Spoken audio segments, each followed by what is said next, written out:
And joining me now with more on U.S.-Russian relations is William Courtney, former U.S. ambassador to both Georgia and Kazakhstan. He was also a special assistant for Russia, Ukraine, and Eurasia during the Clinton administration. Welcome back to the show. Thank you. A lot of news tonight, and first I'd like to get your thoughts on this proposed $1 billion U.S. military boost in Europe, and how do you think that announcement will affect U.S.-Russia relations? Well, this is a sensible step by the United States. And so there are really two things going on. One, the U.S. will increase rotational military activity and training and some other things in the eastern edge of NATO. And secondly, NATO, the alliance, is agreeing to step up military training and cooperation with the Ukrainian military. So both of those are complementary steps. Neither of those is really a provocative step. In fact, those who criticize the steps say that really NATO should be providing, and the U.S. should be providing, a permanent, substantial military presence in Central and East Europe and its allies, such as Poland, the Baltics, Romania, Bulgaria, because Russia violated a 1997 understanding by which NATO and Russia agreed that NATO would not put those deployments in Central and Eastern Europe if the current strategic environment stayed the same. But it's changed. Well, and Russia obviously feels differently because there are reports that Russia is also now reorganizing its troops and its mobility in exchange or because of what NATO is doing. How dangerous is that overall? I don't think it's that dangerous.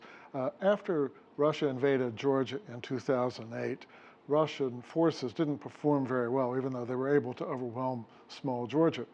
So Russia started investing a lot more money in its forces, including its special forces, if you will, special operations forces. And so now they're in much better shape than they were before. But Russian forces still are full of conscripts that are ill-trained and not well motivated. So I think Russia is actually scared to invade and occupy eastern Ukraine because those are not areas where there are majority ethnic Russians. Well, you know, you have U.S. President Barack Obama being at the same place this week with Russian President Vladimir Putin. They're supposed to meet separately with Francois Hollande, the president of France. Do you think they will meet on the sidelines at some point and have any kind of dialogue? It's kind of hard to predict that, but the issue will be, what would they say? There are sanctions against Russia by European countries and America because of what Russia's done in Ukraine. Those sanctions may be increased. There's no agreement to do that yet. But if Russia continues stoking aggression in eastern Ukraine, that's likely.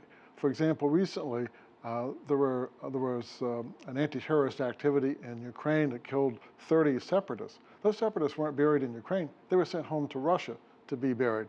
It's really the Russians who are stoking those fires in eastern Ukraine. As long as that's happening, there could be more sanctions. But don't you think that's a good opportunity? There, you have two world leaders at the center of what's happening in Ukraine. Don't you think that they can work something out? No, if interests are opposite, they can't.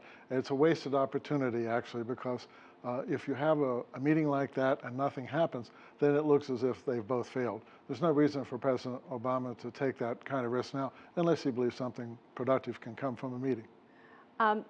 You know, the U.S. president is also calling for Putin to meet Ukraine's newly elected president. What are the chances of that taking place? Well, I suspect that President Poroshenko would be willing to do that.